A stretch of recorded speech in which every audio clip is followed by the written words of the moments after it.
Hey guys, welcome to my channel. ನಾನು ಹೇಳ್ಕೊಡ್ತಾ ಇರೋ ರೆಸಿಪಿ ಬದನೆಕಾಯಿ ಪಲ್ಯ. ತುಂಬಾ ಸಿಂಪಲ್ ರೆಸಿಪಿ ಇದು. ಚಪಾತಿ ಮತ್ತು ರೊಟ್ಟಿಗೆ ತುಂಬ ಒಳ್ಳೆ ಕಾಂಬಿನೇಷನ್. ಸೊ ಇದನ್ನು ಹೇಗೆ ಮಾಡೋದಂತ ನೋಡೋಣ.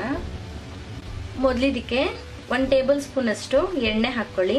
ಎಣ್ಣೆ ಕಾದ್ಮೇಲೆ ಸ್ವಲ್ಪ ಸಾಸಿವೆ, 2 ಸಣ್ಣದಾಗಿ ಹೆಚ್ಕೊಂಡಿರೋ ಈರುಳ್ಳಿ, ದೊಡ್ಡದಾದರೆ 1 ತಗೊಳ್ಳಿ, ಮೀಡಿಯಮ್ ಸೈಜ್ದಾದರೆ 2 ತಗೊಳ್ಳಿ. ಚೆನ್ನಾಗಿ ಫ್ರೈ ಮಾಡಿ. ತುಂಬ ಕೆಂಪಗಾಗೋದು ಬೇಡ, ಮೆತ್ತಗಾದರೆ ಸಾಕು ಈರುಳ್ಳಿ.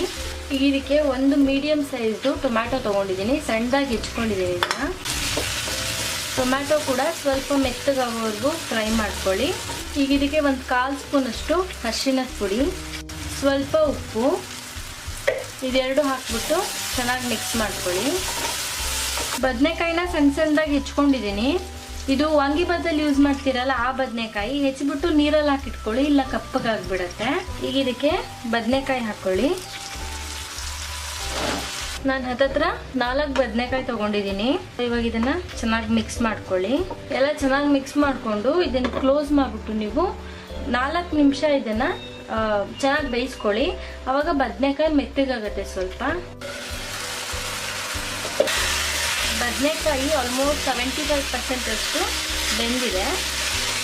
ಈಗ ಫ್ಲೇಮ್ನ ಲೋನಲ್ಲಿ ಇಟ್ಕೊಂಡ್ಬಿಡಿ. 1 ಸ್ಪೂನ್ ಅಷ್ಟು ಖಾರದ ಪುಡಿ. ಖಾರ ನೋಡ್ಬಿಟ್ಟು ಹಾಕ್ಕೊಳ್ಳಿ, ಬೇಕು ಅಂದರೆ ಇನ್ನೊಂದು ಸ್ವಲ್ಪ ಹಾಕ್ಕೊಳ್ಳಿ. ಆಗಲೇ ಸ್ವಲ್ಪ ಉಪ್ಪು ಹಾಕಿದೆ, ಈಗ ಒಂದು ಸ್ವಲ್ಪ ಉಪ್ಪು ನೋಡ್ಬಿಟ್ಟು ಹಾಕ್ಕೊಳ್ಳಿ. ನಾನೊಂದು 1/4 ಸ್ಪೂನ್ ಅಷ್ಟು ಹಾಕ್ಕೊಂಡಿದ್ದೀನಿ. ಮತ್ತು ಕಾಯಿ ತುರಿ ಒಂದು ಅರ್ಧ ಕಪ್ಪಷ್ಟು ಹಾಕ್ಕೊಳ್ಳಿ. ಕಾಯಿ ತುರಿ ಹಾಕಿದ್ರೆ ಚೆನ್ನಾಗಿರುತ್ತೆ, ಸ್ಕಿಪ್ ಮಾಡಬೇಡಿ ಇದನ್ನು. 1 ಸ್ಪೂನ್ ಅಷ್ಟು ಹುಳಿ ಪುಡಿ ರೆಸಿಪಿನ ಆಲ್ರೆಡಿ ನನ್ನ ಚಾನಲಲ್ಲಿ ಮಾಡಿಬಿಟ್ಟು ಹಾಕಿದ್ದೀನಿ. ಲಿಂಕ್ ಡಿಸ್ಕ್ರಿಪ್ಷನ್ ಬಾಕ್ಸಲ್ಲಿ ಹಾಕಿರ್ತೀನಿ.